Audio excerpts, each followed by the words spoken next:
But I think the biggest thing is we have to really focus on content. I want to be a really content heavy organization because I truly think that that's the wave of the future. I mean, I do think that gaming and the viewership of gaming is going to eclipse traditional sports within the 5 to 10 years. And it probably already has in some areas of the world.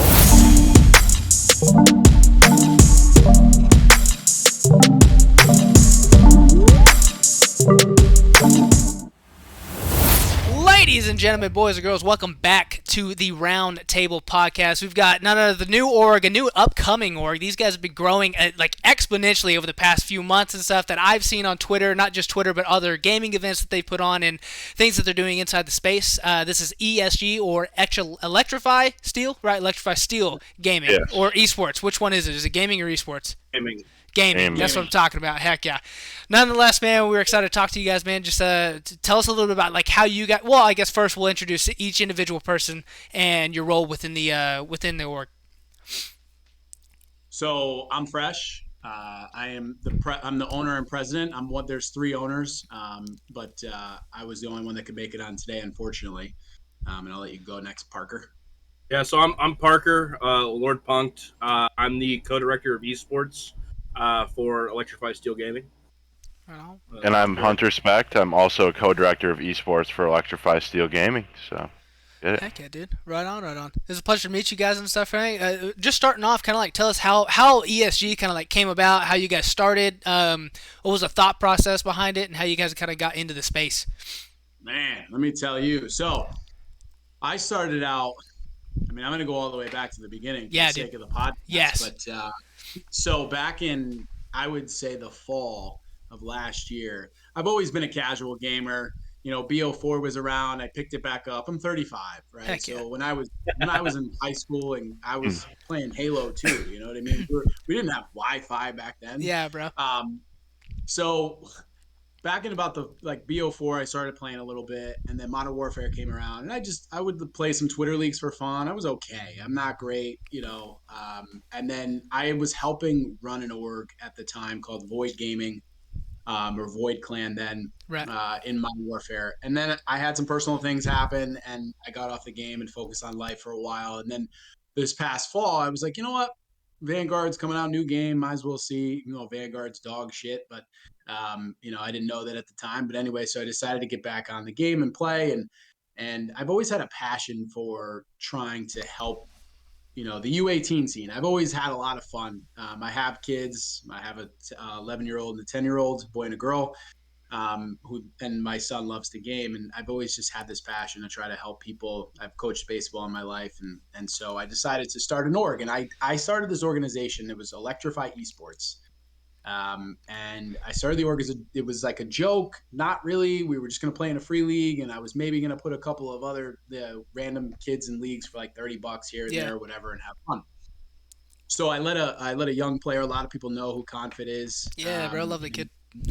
Confid's awesome. I let him take the Twitter over for Electrify Esports, and he just did wonders with it. I mean, he was very trolly, and it's kind of what our org is known as, is trolling on social media. I mean, right. Confid kind of started the whole thing, but literally within a month of this whole thing, before I knew it, I was sending Mochila, Proamar, Teske, and Katani to Minnesota, along with partnering with Millennium 7, M7, and sending another team, which was Wardy, Weeman, Denza, and Maple, to the Minnesota Challenger event. And I was like, oh, this is kind of cool, you know, and it was a lot of money to put up, but it was fun.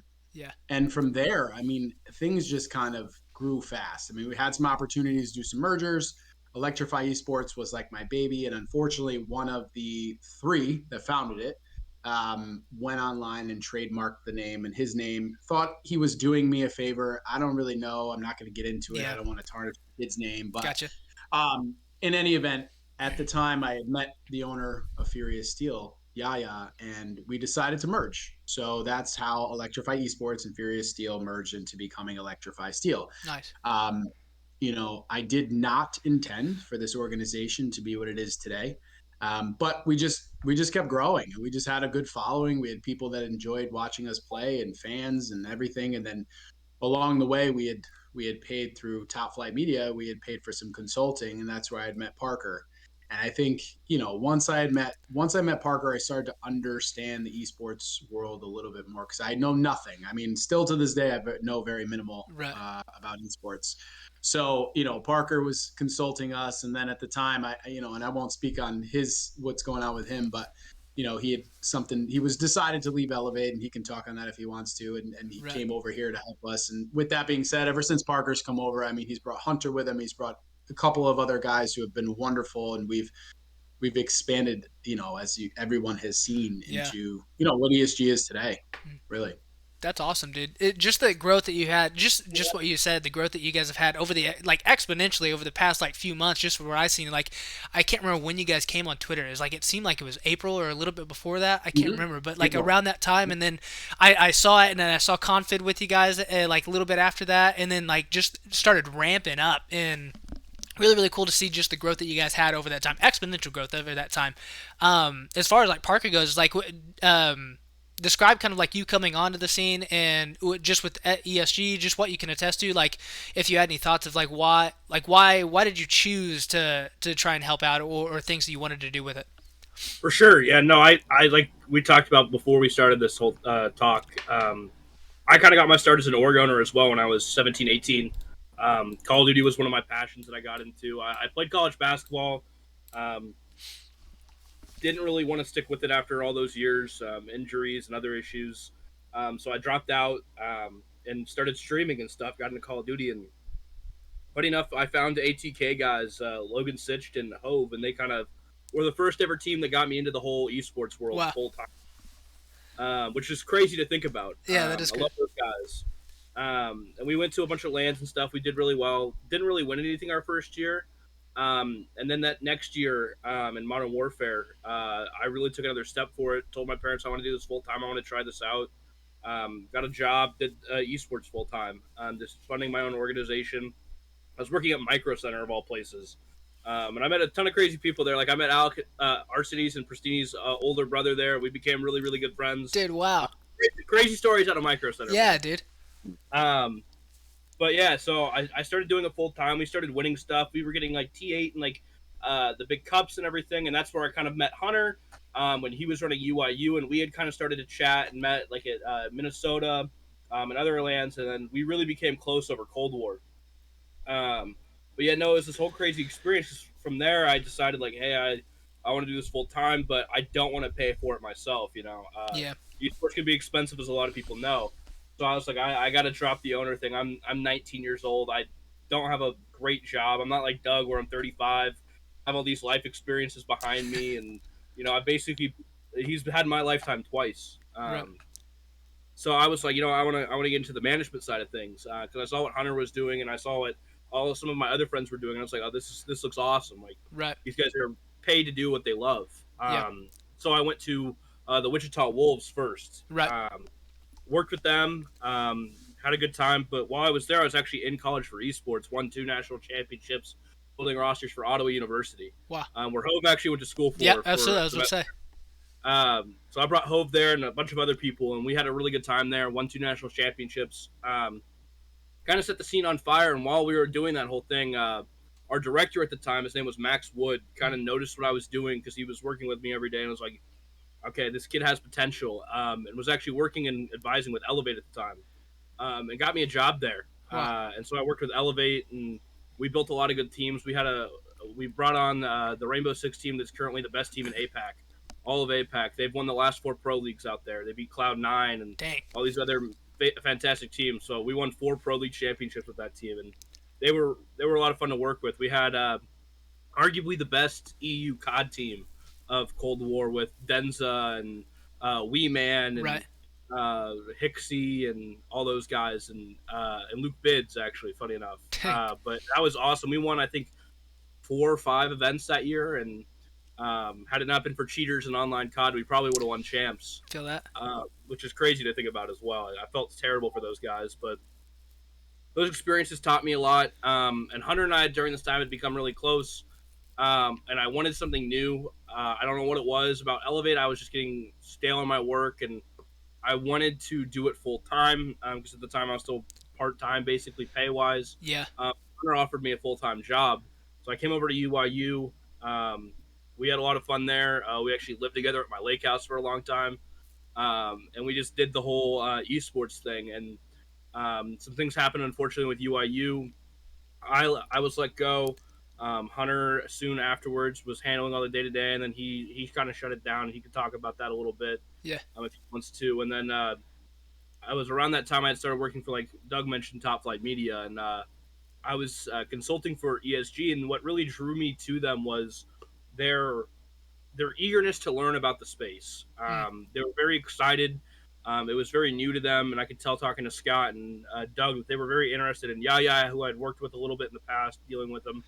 Um, I could tell they were excited and wanted something new and exciting for their organization. And they had good money backing behind them, and I was like, this is definitely something I want to do, because being friends with Hunter, he always talked about how he loved the startup life, and I'd never truly been a part of it. Um, so I was like, you know what, I want to take this risk. And at the time, I had been back with Elevate, and I told my boss Justin, I was like, you know what, Justin, I want to try something new. They're offering me this unique opportunity. So Doug and I had talked, and we worked out some details and everything. And so I came over there to ESG, and now we've, like he said, I brought on some of my buddies, and it's kind of blown up. So That's awesome, dude. it's kind of fun. Wow. That is really cool. That is really cool to see. Just like, and I would say this to like anybody, and I'm sure you guys all know this. It's like it's who you know type of thing. It's like and those things and how they can really like invest in the things that you're invested in, and like vision even more so behind that and stuff. It's like if you've got people within your organization that have the same vision or a similar vision and a goal that you guys can get to, man, it makes all the difference in the world if you guys are on the same page. That's really cool to see, man. For sure. Yeah. If Hunter wants to speak on the Yeah. UIU thing, I'd love to hear about that a little bit. I mean, I can't speak directly on what happened Yeah. to UIU, but I can give you like a rundown of Yeah, go like for it. I guess the past and stuff like that, who I am. Yeah, for Um, sure. so I'm Hunter Specht, obviously ex general manager of UIU, current, this most important part, co-director of esports at ESG. But I wasn't always like a high role guy. I started as a volunteer statistician at COD Stats back in the day. And then I kind of worked my way up. I was like when I was like 16 years old, Right. still in high school. Um, so I was just like doing it for fun on the side. I was like playing sports, so I like couldn't like obviously compete during some seasons of the year. So like during my Right. off seasons from sports, I would always go hard on like COD and like esports and stuff and like try to make something out of it, right? So volunteered for them for like 2 years, and then I became an admin, right? So became an admin. We actually were planning to start up the first ever like esports like fantasy website, and Hex actually bought it. But the problem is that we were going to like have money involved in it and stuff like that at the same time Right. that was going on. The Team Martin CS:GO skin betting stuff was going on. So like they were like banning like gambling on games and stuff like Yes, that, and I absolutely. was Yeah. considered under that umbrella for a while, so it got suspended. I think it Dude, would be wow. legal now, but it got suspended at the time, right? That's insane. Um, so it kind of halted like our revenue that was going to be coming in, right, Right. Things for that. the Yeah. project because up till that point, we were like 3.5 years deep and we didn't have any sort of like income outside of like ads on our website and stuff. Which, we did pretty well there. We had like the first ever like complete database for esports or for COD, Yeah. esports. So like things like first blood percentage, like kills per respawn, like stats Wow. like that Yeah. were That like stats that important that things our too. team came up with. Yeah, like obviously they're always going to come up with, but we were the ones that kind of had the material and Had the the idea. means Had to like the kind of come step up forward. with it. Yeah, we could actually take it and run with it, right? So out of that, I obviously met a lot of people in Call of Duty specifically, and m- knew a lot of pros, knew a lot of top amateur players, knew a lot of orgs, just for doing things for them. Like we used to go to events and literally take pictures over people's shoulders to get like scoreboards at like Oh events, yeah. like open bracket and stuff. So got to know players very well. So I Heck yeah. started like right after that, um, kind of volunteered at some orgs, like just helping out some friends that I knew from like amateur COD, and then kind of quit for like 6 months, went to college, started college, and then got an opportunity to start UIU. So then dropped out of college um, to start UIU, and that was in 2018. So worked there for about 4 years, and I was the first person that they ever like the ownership group hired. Wow. there. So when it comes to like startups and wearing a lot of different hats, I think that um, it's kind of like my specialty. I've dabbled in like esports. I've dabbled in biz dev.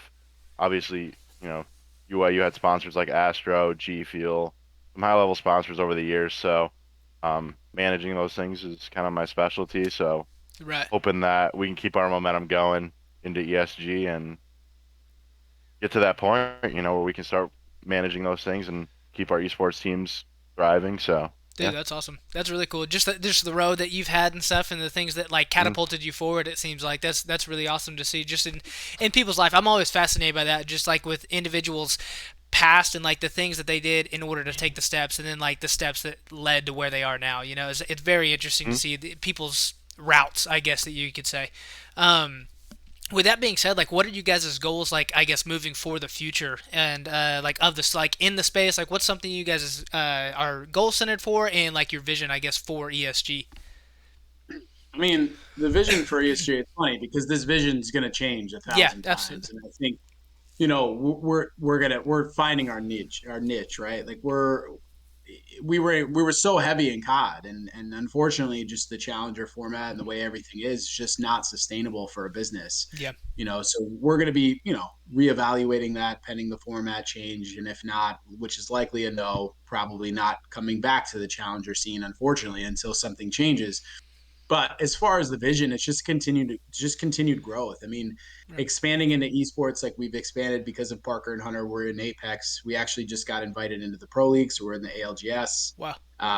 We are in the Pro League in Brazil for R6, and we just brought on a CS:GO team, which I'm actually really excited about. This kid that just won Fragadelphia and is going to be going back to Fragadelphia. So, we've had success in COD. So I think it's just continued success. But I think the biggest thing is we have to really focus on content. I want to be a really content heavy organization because Hmm. I truly think that that's the wave of the future. I mean, I do think that gaming and the viewership of gaming is going to eclipse traditional sports within the 5 to 10 years, and it probably already has in some Yeah, areas of the world.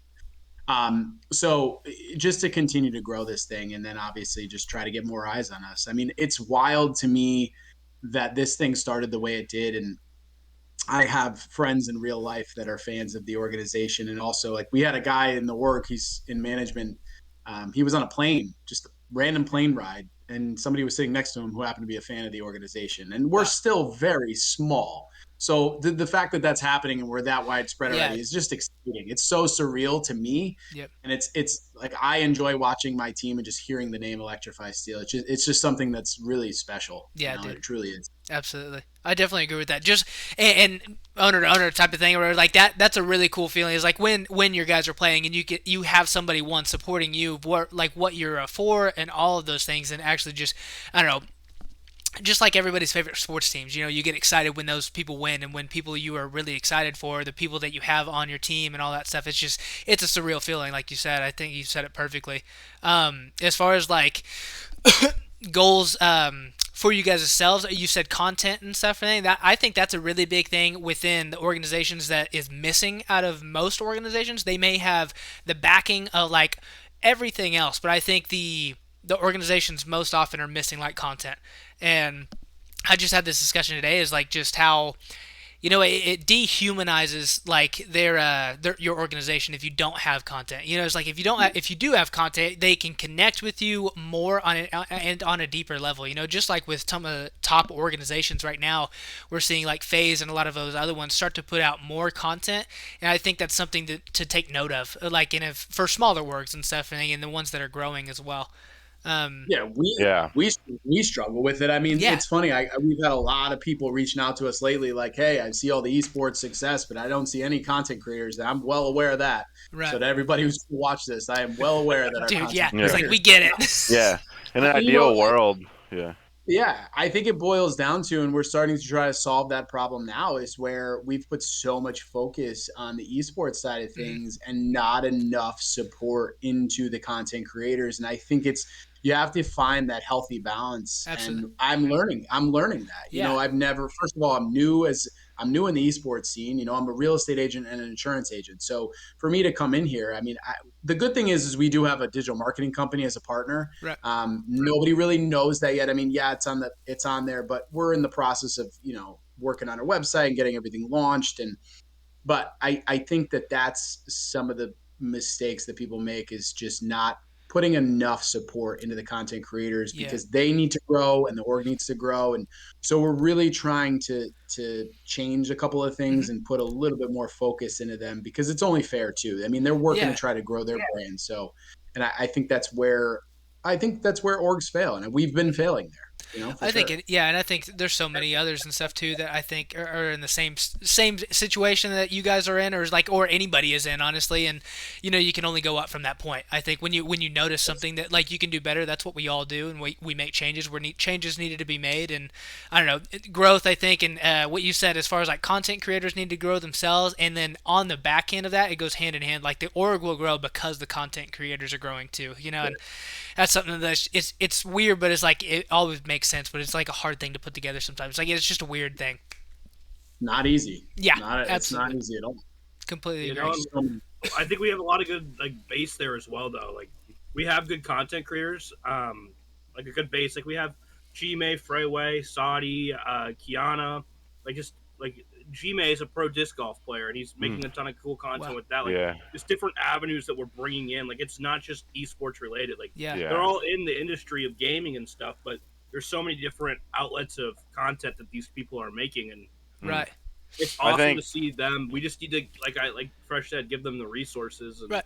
working on Mm. that with them now to help take their content and their love for the industry and their passion for this thing to the next level. That's awesome. Yeah, I think in a perfect world, like we can kind of see like where the top orgs are doing everything right and where we kind of need to get to as well and kind of strive for, and it's individualized, content like promoting the streamer, sure, that stuff's great, but a lot of it's, group content stuff, and Yeah. that's definitely something that I've noticed in my career, and I've obviously seen firsthand doing some group content before, so you can probably expect some of that from us, going Definitely. forward. So. Yeah, dude. I think you get to see personalities in that. Yeah, cross pollination. Like I really like Parker just said, we have a lot of different people on our Mm. content creator team, just even right now, right? Right. So, kind of get them all together and do some fun things. They can kind of intermix their fan bases too. It's beneficial Oh both yeah, ways, and that's important to this too. So, for sure. yeah, and I think the other thing too, the other part that we've also failed on, which we're trying to fix too, is in a lot. And I forgot this, and it was brought up in a meeting. I forget who brought it up, and I think a lot of East like orgs probably forget this too. Is your teams? They're content creators too. Like Yeah. those pro players, those amateur players. I mean, they are doing the same thing as content creators, right? So we have to give them the resources to grow Mm. their brand too. But that just brings up a whole nother point of why I don't understand how there's pro players out there who don't stream daily. I understand not streaming scrims, but Right. I just don't get it. I mean, yeah, you look at some content creators; they're making stupid money. Yeah. A lot more than I make, and they're playing a game. They're Yeah. passionate about it. So I don't know. I think a lot of orgs, and we've definitely failed there. So we're trying to hone that in now. Yeah, dude, it's a really cool thing to see. Is like I agree with that. Is like why not stream it if you're you're already playing it, but it's like why not like throw some sort of, and it doesn't have like at that point when you're that big into high up orgs and stuff, necessarily it doesn't have to be as perfect as like most bigger content creators because naturally they're gonna come to you. That traffic's gonna be there more often than not, but Exactly. it's just People help. love watching talented people Oh play. my Like gosh, yeah, yes, exactly. They're it's trying to learn. Shroud. it's just one of those things. Like People watch Shroud for a reason. right, Yeah. like Yeah. it's there's something that draws people to the talented players, and I've always said this. Like if you're on the game and you're doing something like and you're in a competitive level, just throw on a stream if it's not like something that you're trying to like keep to yourself, like a scrim for example. But Yeah. like tournaments and all this stuff, like that's just it's a double it's a double whammy. You could just knock out your content and you're competing all at once and Yep. build your brand. Because at the end of the day, when you're done competing, like if you don't have a brand, you're unless you're finding a way into the management side of this industry, you're done. Like Yeah. Very true. Mm. there's nothing past playing at this point in this industry unless you're working as like management or for an organization, social media, different ways. If you don't have that brand, and I think we've seen a lot of examples of that being successful. I mean, look at Nate Yeah. Shot. Like the Yeah. guy took exactly what he did in competing. I mean, maybe he wasn't the best competitor at all times, but Right. he understood that he needed to build a brand, and now he's. I'm sure he's doing fine I'm sure he's financially. okay. Yeah, Sometimes I'm sure he's he's doing all doing right. I I think feel so. like There's it's part tons of of the job. examples of that. Yeah. Yeah. I feel like it's part of the job description at this point to kind of like understand where your players and teams are at when it comes to social media coming in, because even if they're not so active on across multiple platforms, I'm speaking, so like even if they're just doing Twitter, Right. Twitch, you can kind of like guide them and help them out and show how it kind of works, right? Yeah. Obviously some players don't take that, but also like you always kind of have to try, Hmm. because it's only going to help both parties out at the end of the Yeah. day. So, Completely yeah. agree with that, man. It's like giving them the tools to make those things work if Yeah. they want to, And and then under after that point, they Yep. have to choose it. You can only lead a horse to Yeah. water. Yep. That's good. As far as like any adversities that you guys have faced, like I know we talked a little bit about how things are struggling as far as, or not struggling, but just like things that you're changing and stuff within your content. What are some adversities that the org has faced early on, or just getting into the scene? What are some adversities you guys have faced, or personally, that you guys could talk about? You mean like personally, like in our personal lives, or are Personal you lives, talking like or just the anything? org itself, either one. I mean, I got an interesting life story, but we Heck could yeah. probably talk about that for about an hour and a half. Another podcast then. Yeah. But no, I mean, as far as the org goes, I got to be honest, we've been blessed. Wow. I can't, I have no complaints. The only thing is, this shit is expensive. It's expensive. It's expensive um, for sure. it really is. But, and my girlfriend wants to murder me when she sees how much money is going out. But you know what? There's this org was also created with my son in mind. My son's 11. His name's Jack, and Yeah. he loves to play Fortnite. And this was something that's the one thing I've always wanted to do is create a legacy. My biggest fear is dying with nothing. Like Wow. my name's gone, and there's nothing left, and there's nothing to give my kids. I mean, that's like my biggest fear in life. Wow. So you know, it's been a blessing so far with the success that we've had in esports. And hopefully we continue to, and we're definitely going to run into issues and problems, and we have the right staff to face it. I think the biggest hurdle to really get over is to find the funding and the investment to get to that next level, right? So how do Yeah. we get from the tier 3 to the tier 2? I Right. mean, let alone talk about the tier 1, so but with all that, we need funding, and that's probably the biggest challenge. But that's what's been good about having Parker and Hunter and the other guys in the team. And the pitch deck's almost ready, and we're going to be starting to attack those things now. And our outreach numbers look great. So, Yeah. we're definitely right now. We're just getting into the hard part, Harder right? Like stuff. it's been easy so far. It's going to get harder before it gets easy. Right. Wow. That's good. Um, Anything as far as like Parker or Hunter that want to talk to is about like things like coming over to a different organization. What was that like as far as the support you guys had, or if it was different, or if it was better or worse, whichever. Like, just speak to that. Yeah, for sure. Honestly, yeah, go ahead, You Parker. you go. Do you want me to go or Yeah, do you want to go? Okay. I can go. So basically, coming over here, the biggest difference from starting at Electrify Steel compared to UIU is just the amount of people Wow. that I had coming into it. Right, like I said, when I was at UIU, I was their first like staff hire, so it was really up to me to try and hit the ground running and Build. get the support around and everything. Right, so obviously we had some recommendations to people we brought over at the time, but a lot of the Electrify Steel, and there's a good group of people here already, Yeah. and that's the biggest difference where I feel like, given more time to be a little bit more comfortable with like working with our systems and like communication things and stuff like that, like I feel like I can almost excel more Yeah. here just because I can be more focused in on one thing Right. compared to the whole company every single day. Um, and then trying to operate day to day on top of that, So I feel like it's a lot more relaxing in terms for me. I Yeah. feel like I can get to a point where I'm actually excelling or peaking, I guess. Right. So That's really good good, for me. man. To Yeah. have like just a group of people and stuff that you already are like one Mhm. can invest in, and people can invest in you as well. Like that's a Yeah. killer thing to have as soon as you hop into an org and stuff, and like where that weight isn't just you feel like is just on you, and that's a really big thing. Yeah, I think my biggest change coming to ESG is more a mentality thing. When you work at these bigger orgs and you get to that higher level, what you give as a like advice or input isn't always looked at the same way as you would at a smaller startup. Mhm. So a lot of the times, like when we would bring ideas to the table, it may have been a good idea, but sometimes they get shot down. Sometimes they're not even like addressed, and that's sometimes hard to deal with at that higher level. And you deal with that, and you learn to present things in different ways and different opportunities. But when you come down to the startup level again, and you're back in the pits, as I call it, I think it's a lot more fun because there's a lot more different ideas. The ideas that I get from our team every day that they bring to me and are very new and exciting ideas and different off the wall, and I love it. And like I tell those guys, there's no dumb ideas, even though sometimes I'll call them dumb for some of their I ideas. get it. Um, but yeah, it's all just new, fresh, and like what you say is like taken seriously and like actually listened to. Like if I come to Doug with an idea, I know Doug's actually taking it serious and cares about what I'm saying because he trusts me. And I know that I hope at least that the guys that are working underneath us feel the same way when they come to me with those ideas. And that's something I've really put a lot of pride into is getting everyone involved and making sure that their ideas are heard and that what they say matters. Yeah. Because that was my biggest complaint at the higher level is that I didn't always feel like I mattered, and that my input wasn't always needed. Wow.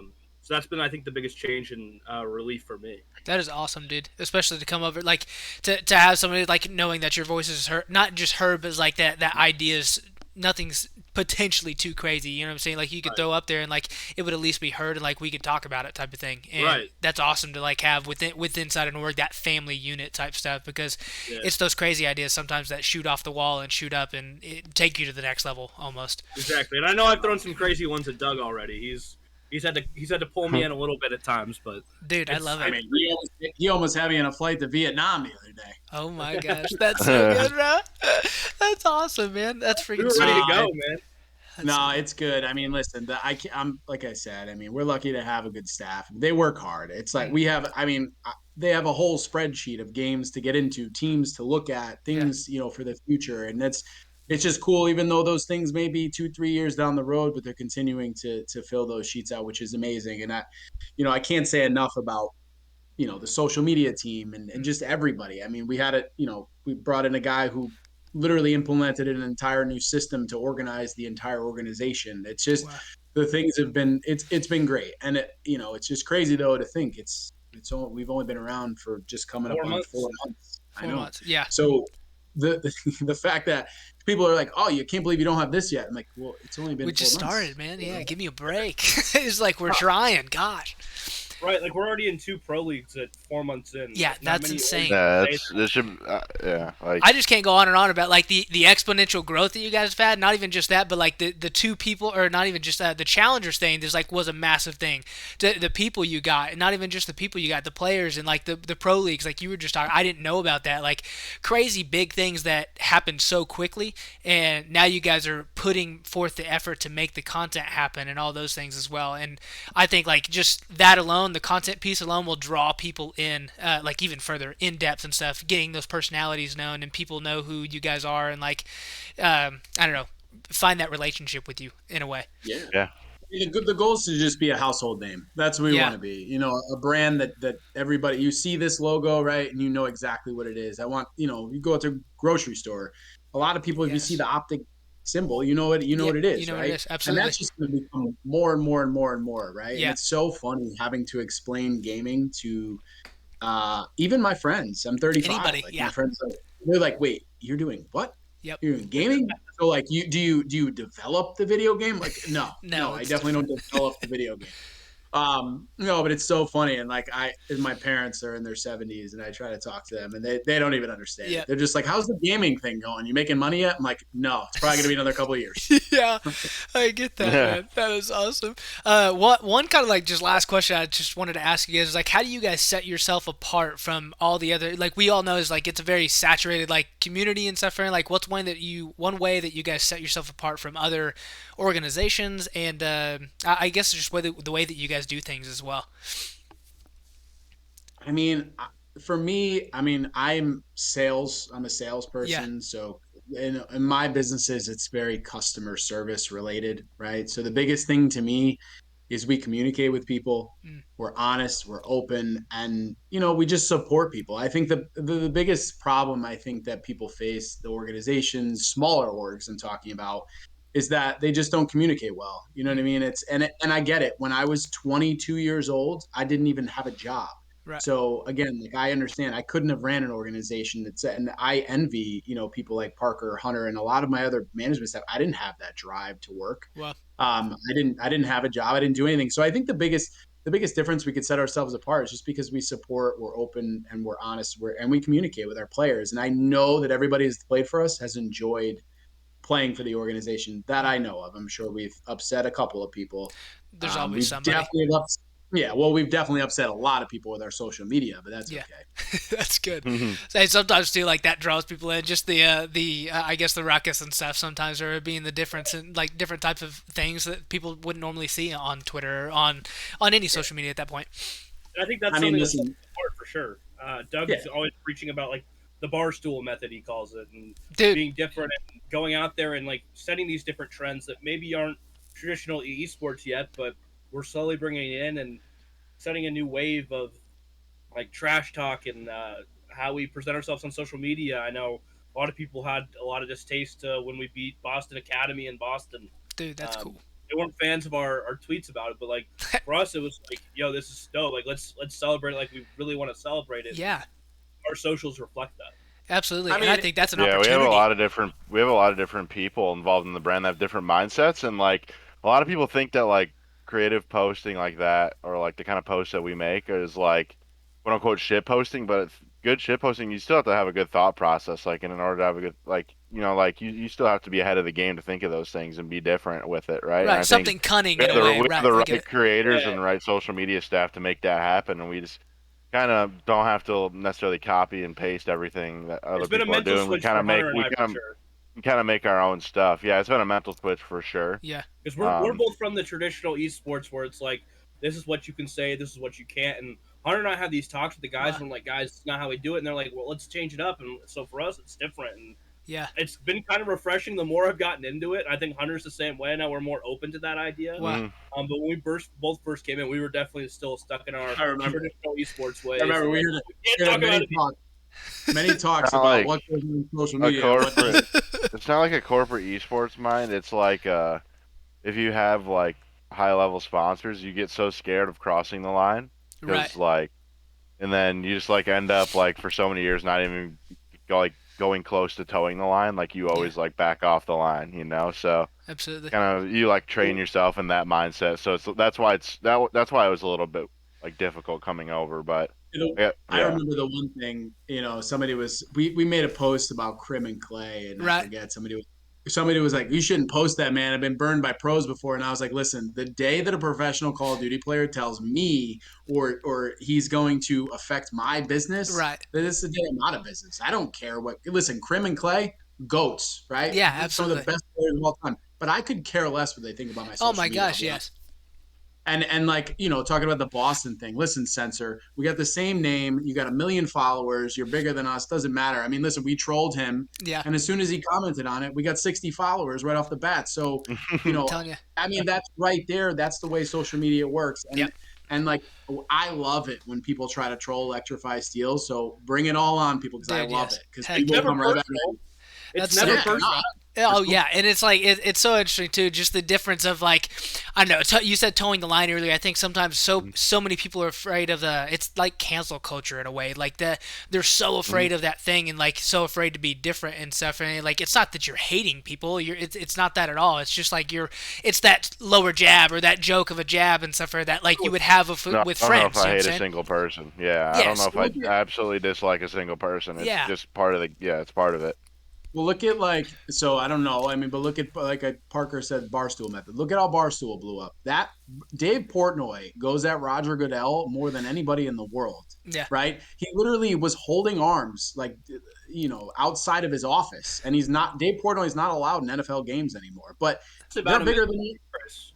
What's that? They asked about Dave Portnoy at Congress. They asked Goodell about Portnoy at the Supreme Court Congress hearing That's the Yo, other day. crazy. Dave Portnoy doesn't give a shit, and he's massive. He's bigger than ESPN. He's bigger than all of them, and he started with nothing. And Right. so it's just that's the route that we're kind of taking. We don't. There's a line you don't cross. You don't Abs- cross.